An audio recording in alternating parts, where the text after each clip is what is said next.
জীবনে কোনো কিছু করতে চাইলে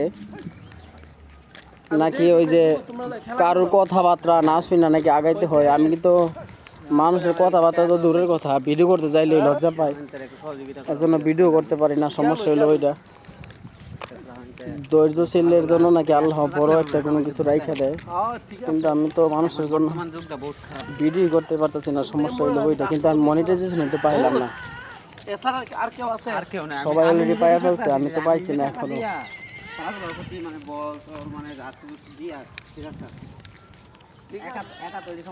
রোদের অবস্থা কিন্তু অনেকটাই খারাপ। আমি তো আছি মুগরা রেলওয়ে স্টেশনে যাচ্ছি এখন। সামনে 2-3টা ঘোড়া আছে,